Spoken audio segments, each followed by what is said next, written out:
أعوذ بالله من الشيطان الرجيم بسم الله الرحمن الرحيم ربي اشرح لي صدري ويسر لي أمري واحلل عقدة من لساني يفقهوا قولي. Verse 51. Remember when we communed with Musa for 40 nights, and in his absence you took the calf for worship, thus committing a wicked transgression. Now we see in these verses that Allah subhanahu wa ta'ala is narrating certain incidents from the history of Bani Israel. Now why are these incidents being narrated? This has got multiple reasons. But the basic reason is to invite the Jews of Medina towards Islam. And for this reason, it was a must that their faith on the truthfulness of Prophet ﷺ and his prophethood must be established. So, from the mouth of Prophet ﷺ, those incidents of their history were being narrated with which only the scholars of Bani Israel were familiar with. This fact was a clear proof of the prophethood of Prophet ﷺ. Otherwise, a person who was born and brought up in Makkah, who is illiterate as well, has no source to find the details of these events, other than the fact that they have been revealed to him.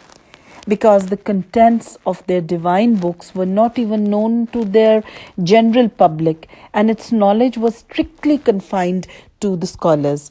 And these narrations also prove true the claim made in this surah about the Quran, that it confirms what has been stated in your books.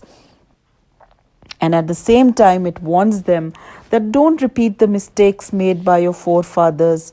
Help and support this prophet and remember the favors of Allah upon you and play a positive role in your lives. Now this verse refers to the incident when Pharaoh had been drowned and the Bani Israel at last found a peaceful existence. And now they wish that they could receive a Sharia or a religious code of laws from Allah which they would be able to follow. Now Allah answered the prayer of Musa alayhi salam and promised that if he came to the Mount Tur and devoted himself for worship for a whole 1 month, he would receive a divine book. He gladly obeyed the commandment and was granted the Torah, but he was ordered to continue to worship for 10 more days. But while he was there, something very strange happened to the Bani Israel. Now these people were a people of very weak iman. And although they had been freed from the physical slavery, their mental slavery had not yet left them. You see, this is a very common psychological fact that when human beings are a subject to slavery, and right from the beginning they have been brought up and taught to unconditionally obey a master, then even if they are set free from that enslaved environment, their slave mentality persists and they continue to remain under a mental influence. Now, as we know that after the death of Yusuf alayhi salam, they were enslaved by the ruling class of Egypt, and Egypt and its neighboring countries were indulged in cow worship. The Bani Israel had learned this evil practice too from their rulers along with other evils. And there was a man amongst them called Samari. He took the gold ornaments of Bani Israel and molded it and gave it the shape of a calf. And he designed it in such a way that its hollow structure from within caused a mooing sound when air blew into it. And this made these people believe in its authenticity. Anyhow, the Bani Israel got so impressed by the calf that they started worshipping it as directed by Samari, and hence committed the grave act of shirk. The end of the verse says, "Wa antum zalimun," you did zulm on yourself. Now the literal meaning of zulm is injustice. And injustice lies in putting things in the improper place or a place where they do not belong. Worship is only Allah's right, and when someone worships anyone or anything other than Allah, he does zulm. In fact, in many places, shirk has been called the biggest zulm. Man does zulm on himself by doing shirk, as he incurs the wrath of Allah subhanahu wa ta'ala on himself. Allah says that all other sins would be forgiven apart from shirk, which will not be forgiven unless and until the culprit repents and seeks forgiveness in his lifetime. Verse 52, even then we forgave you so that you might become grateful. Now we are told later on in verse 54 that the Bani Israel offered repentance, and Allah subhanahu wa ta'ala in his extreme mercy pardoned them. This is the next favor mentioned on the Bani Israel, because the granting of pardon is something for which the seeker of pardon must be grateful. Verse 53, we gave Musa the book and the criterion of right and wrong so that you might be rightly guided. In the language of the Quran, Al-Furqan is a term signifying something which separates truth from falsehood or distinguishes one from the other. In the present verse, it refers either to the injunctions of the Sharia, which are found in the Torah, for the Sharia resolves all the differences that may arise with regard to the doctrines or the practices of good deeds. Or it can also mean the miracles which decide between a true or a false claim. Or it can refer just to the Torah itself, which has the twin qualities of being a book of Allah and of being an instrument for separating truth from falsehood. Verse 54, remember when Musa returned with the divine book, he said to his people, O my people, you have indeed grievously wronged yourself by taking the calf for worship. So turn in repentance to your Creator and slay the culprits among you. That will be best for you in his sight. He accepted your repentance. Surely he is the forgiving, the merciful.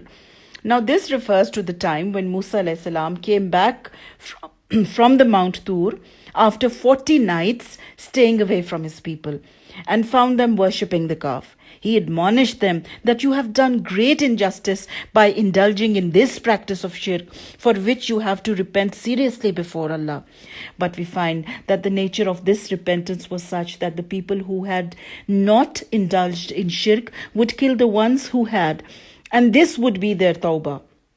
And from here we come to know something very important, and that is that tawbah or repentance has many ways. And if you remember, we read earlier that tawbah has 3 conditions. One related to the past, that is feeling remorse in the heart for what has happened. Secondly, to the present, that is to leave what is wrong. And thirdly, to the future, a resolve that I will not do it again. In Islam, there are different ways. Some sins are forgiven without tawbah. For this sort of forgiveness, the rule is that the hasanat or the small acts of goodness wipe out the smaller sins. Some sins are such that for them a conscious tawbah has to be sought, meaning that until and unless the person seeks tawbah himself, this sin is not forgiven. This is an exclusive tawbah for the sin. Then there are certain sins for which an expiation or kafara has to be given. Such sins are mostly related to the violation of rights of people. If anyone has devoured someone's share or right, then along with the tawbah, that thing has to be returned to the owner. Then there are the sins on which the had or the punishment is implemented. In an Islamic government, this had has to be carried out along with the tawbah. For example, the punishment of qisas, that is, life for a life. If the blood money or the diyat is not acceptable to the relatives of the victim, or the punishment of lashes or stoning to death in case of adultery.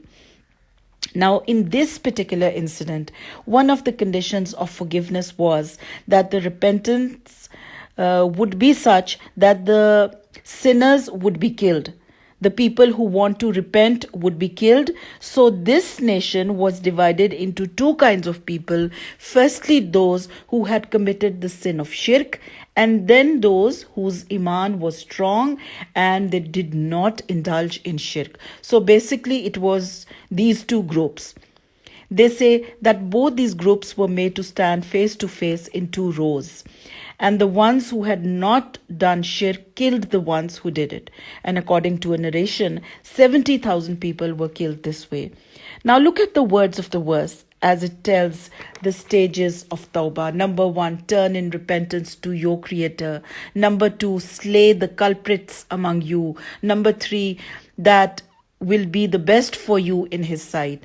And after that, it is said that He accepted your repentance. Surely He is the forgiving, the merciful.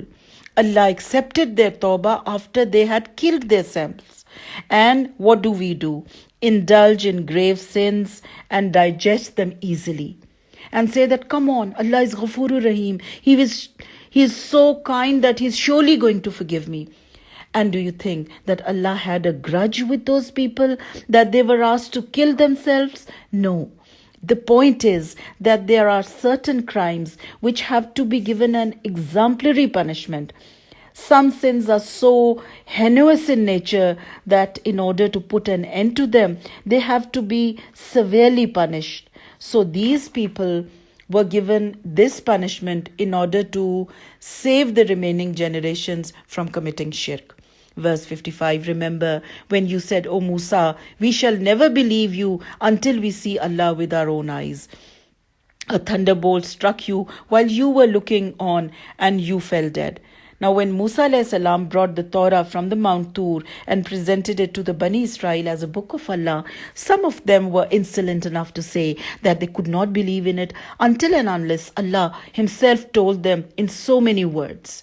Then, with the permission of Allah, Musa a.s. replied that even this condition would be fulfilled if they went with him to Mount Tur. The Bani Israel chose 70 men for this purpose. Arriving there, they heard the words of Allah with their own ears.